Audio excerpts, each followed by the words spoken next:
Bonjour à tous, bienvenue sur cette nouvelle vidéo où on va reparler du Dash DMG de chez Rosco DMG. J'avais déjà fait une vidéo il y a un peu plus de 2 ans sur la chaîne, je vous mets le lien ici dans les petites fiches. À l'époque où je découvrais le produit, qu'en est-il 2 années après et après moult tournages d'utilisation de ce petit DMG? J'ai plein de choses à vous faire partager, des astuces pour les éclairages, bref, tout ça après le générique.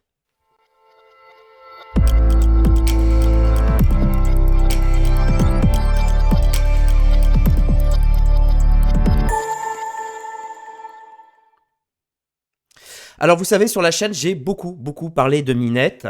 Vous savez, c'est ces petits projecteurs là qu'on place un peu partout. J'ai parlé de bowling, j'ai parlé un peu de Nanlite, etc. Ça devient à la mode parce que ce sont des projecteurs qui sont très utiles. Parce que très facile d'utilisation vu qu'ils sont autonomes, c'est-à-dire qu'ils possèdent leur propre batterie, leur propre alimentation. Il n'y a pas besoin de tirer forcément un câble pour les alimenter. D'autant plus, si on veut les alimenter, on les alimente généralement sur des très basses tensions, hein, du 5 volts en USB-C. Donc très pratique, on peut les alimenter avec des batteries externes, etc. etc.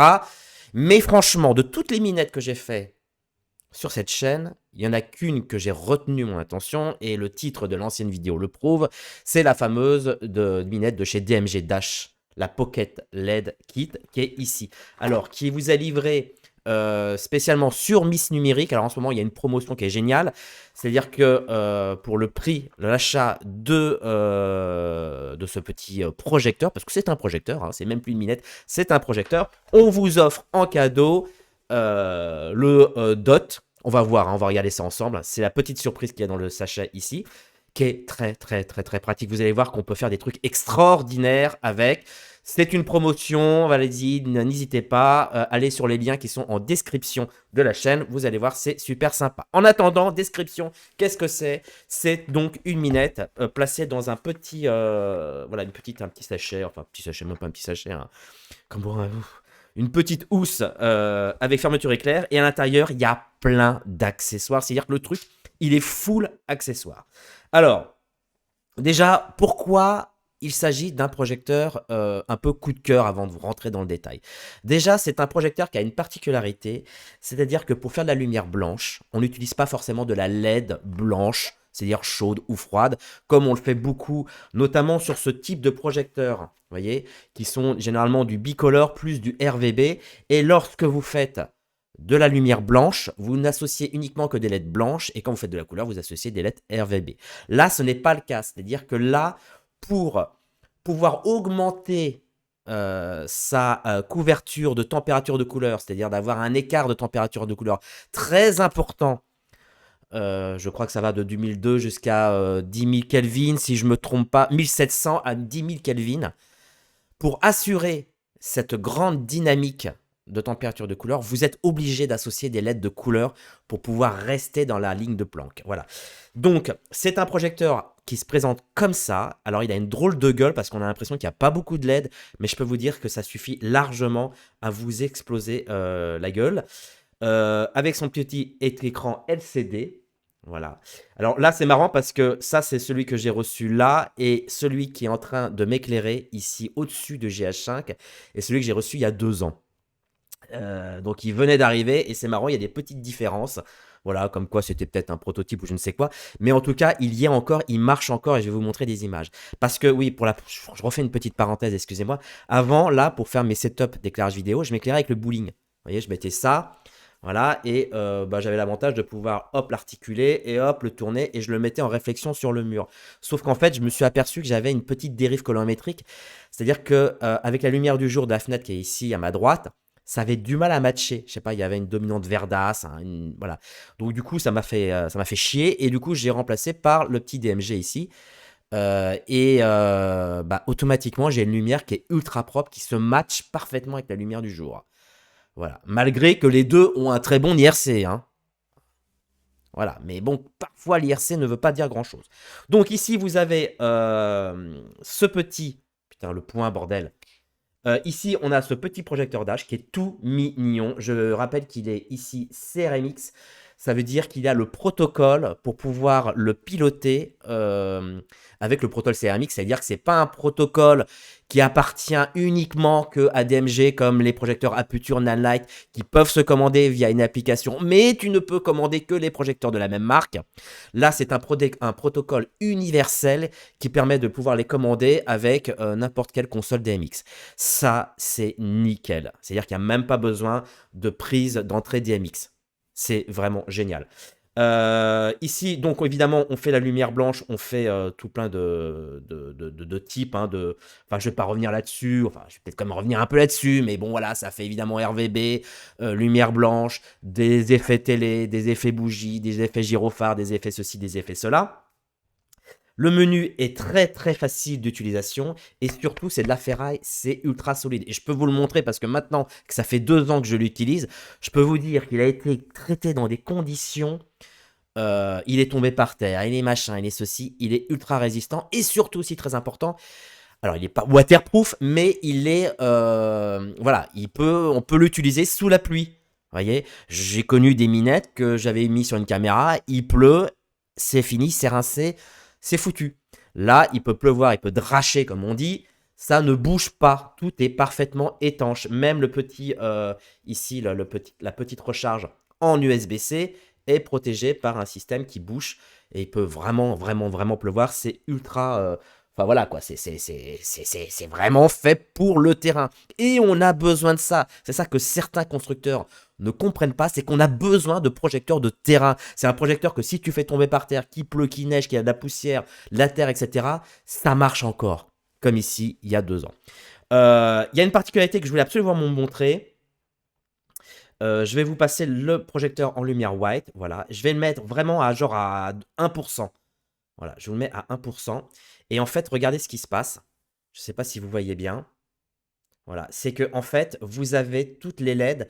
Vous avez des LED, je suis désolé, hein, je suis vraiment à 1%. Si j'éteins, voilà. Vous avez ici l'ensemble de LED qui permet de faire toute cette plage de dynamique, de température, de couleur. Voyez, si je les allume, vous voyez qu'il y a des lumières rouges, il y a un vert lemon, comme ils appellent, qui s'allume, il y a un rouge et un bleu. Vous voyez, il y a un complément de couleur qui permet de bien remplir le spectre et qu'il soit bien complet. Et ça, c'est très, très, très rare dans les minettes RVB qui font de la lumière blanche. Oui, parce que quand elles sont RVB, elles font forcément de la lumière blanche. Mais la lumière blanche est souvent délaissée. Ça veut dire que les LED de couleur ne viennent pas complémenter le spectre pour pouvoir faire un spectre ultra complet. Donc c'est pour ça que cette lumière, elle est une qualité exceptionnelle et j'ai pas vu de minettes jusqu'à présent qui peuvent remplir ces conditions. Vous voyez, si je reprends un peu le bowling, eh bien c'est pareil. Le bowling, si je l'allume et que je le mets uniquement en blanc, vous aurez que des LED blanches qui vont comment dire, qui vont se mixer entre une lumière froide et une lumière chaude pour faire l'ensemble des températures de couleur. Sauf que n'oubliez pas que quand on a un écart aussi important de 1700 à 10 000 Kelvin, on a des grosses dérives colorimétriques et on a besoin d'un complément de LED particulière pour boucher les trous. Voilà, c'est dit. Voilà, vous avez la plus belle lumière malgré un IRC qui soit supérieur à 95. Vous avez un spectre complet et ça, c'est important de le dire. Voici les projecteurs, on a plein d'accessoires qui sont livrés avec ça, ça fait plaisir. Alors on a cet accessoire déjà très important qui vient donc se visser ici par exemple, soit ici, soit là, soit ici. Donc vous avez plusieurs accroches qui vous permettent d'avoir un spigot de 16 et de pouvoir le mettre sur un petit pied.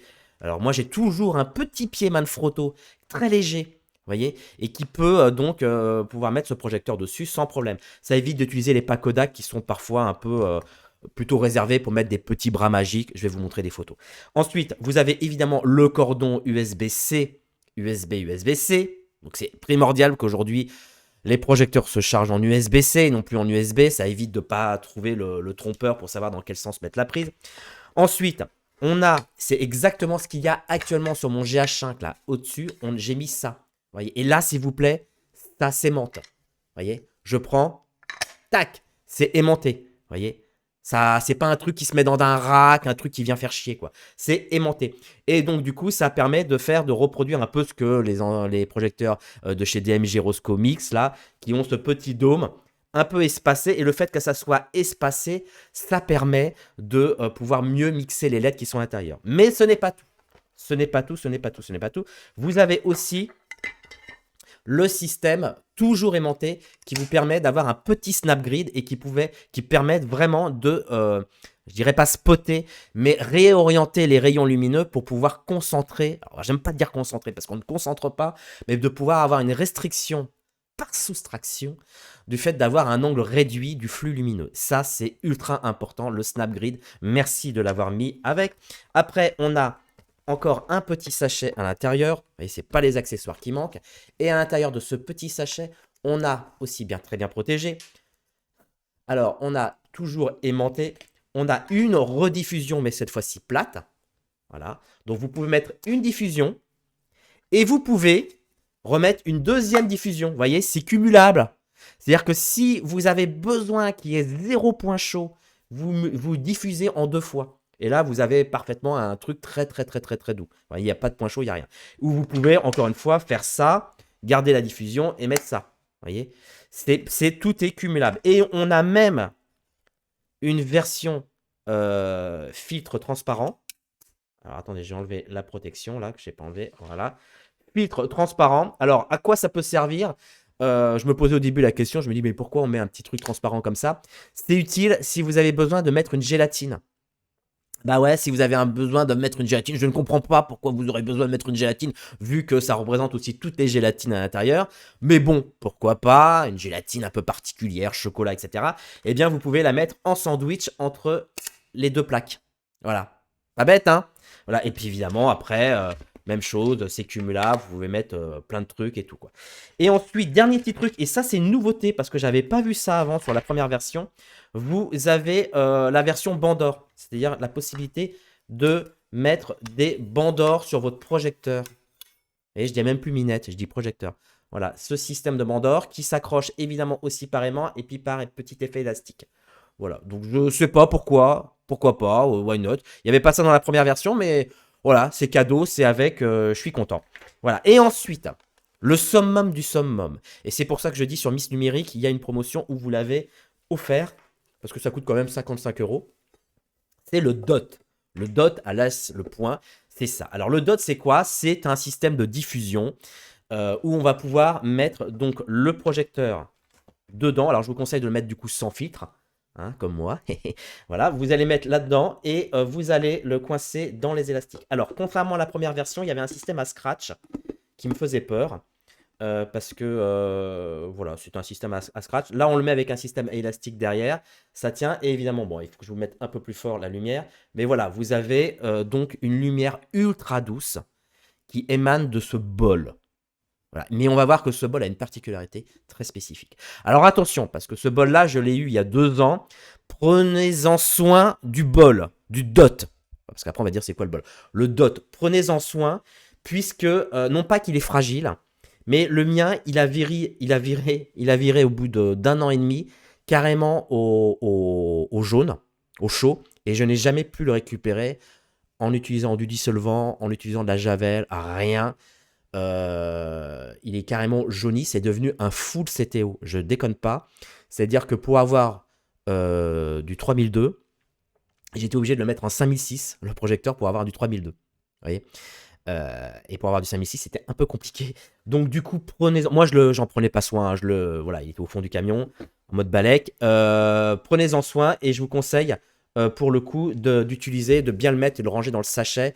Alors je sais pas s'il faut le protéger de la lumière, s'il faut le protéger de je sais pas quoi, mais en tout cas le mien il a entièrement jauni, c'est devenu un full CTO. Donc faites très attention, le dot est relativement fragile. Après s'il tourne au jaune, franchement pour 55 €, on va pas en faire une pendule. Voilà, donc ce dot est très utile. Je vais vous montrer ce que j'ai pu faire avec et comment j'ai éclairé certaines scènes. D'accord? Alors, je vous fais un petit partage.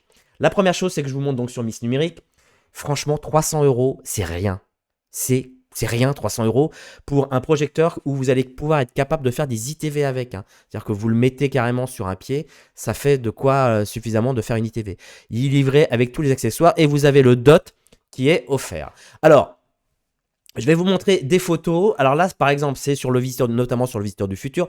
Le dot que j'ai, enfin le dot, comment dire, le DMG Rosco Dash avec son dot accroché sur la caméra qui me permet donc d'avoir une petite face très très très douce et qui me permet donc de pouvoir, voilà, de pouvoir l'allumer à commande, hein. C'est-à-dire que dès que j'en ai besoin, je l'allume et ça me permet donc d'avoir une lumière très douce à la face pour pouvoir éclaircir éventuellement quand je fais des trucs très contrastés.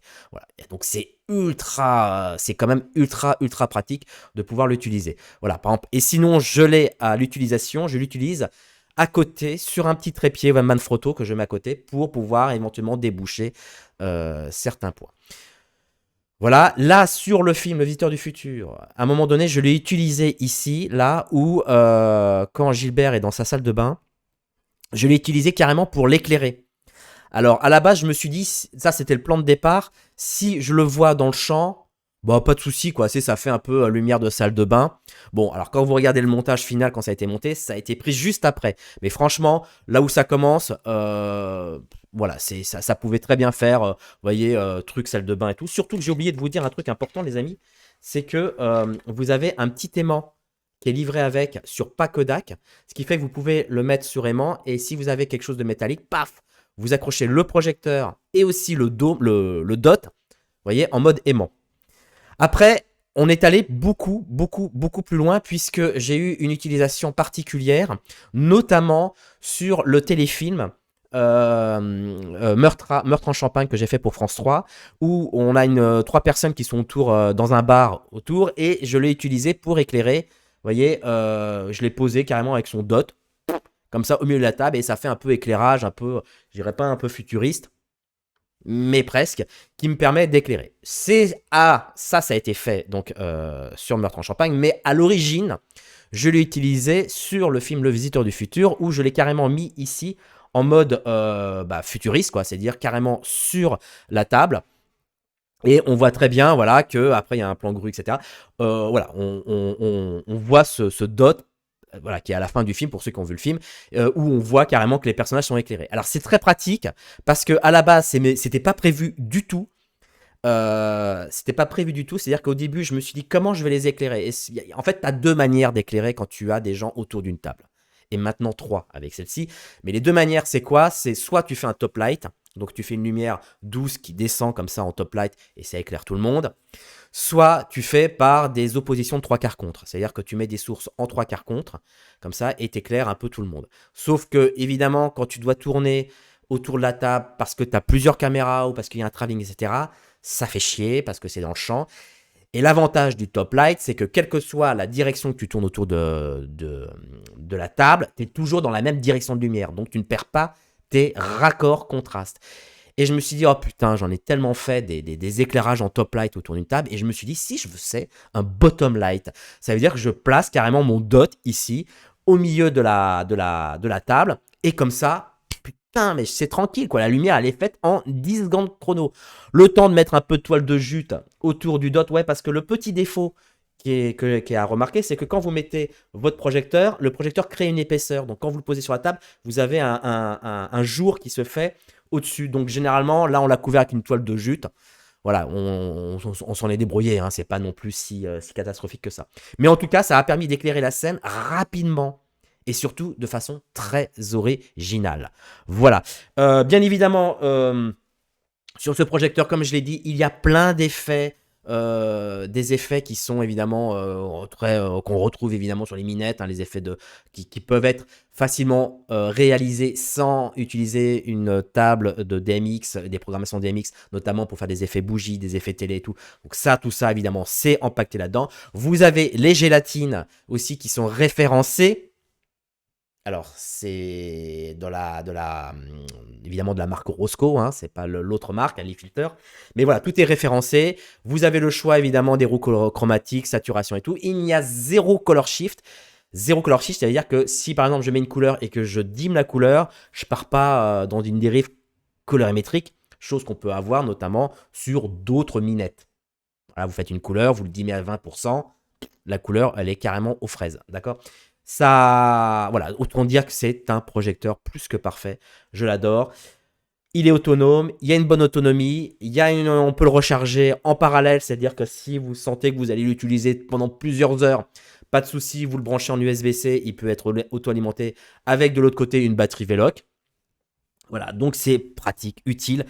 Il y a même la possibilité, vous voyez, sur le, comment dire, sur le site, de pouvoir, si vous avez envie, de carrément mettre un quad, un kit qui permet d'en avoir 4.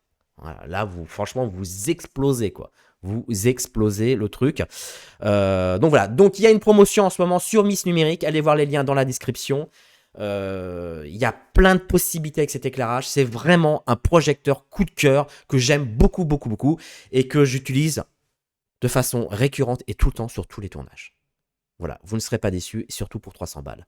Merci de m'avoir suivi jusqu'au bout. Cette vidéo était un peu longue. Je vous embrasse. Bonne journée. Ciao.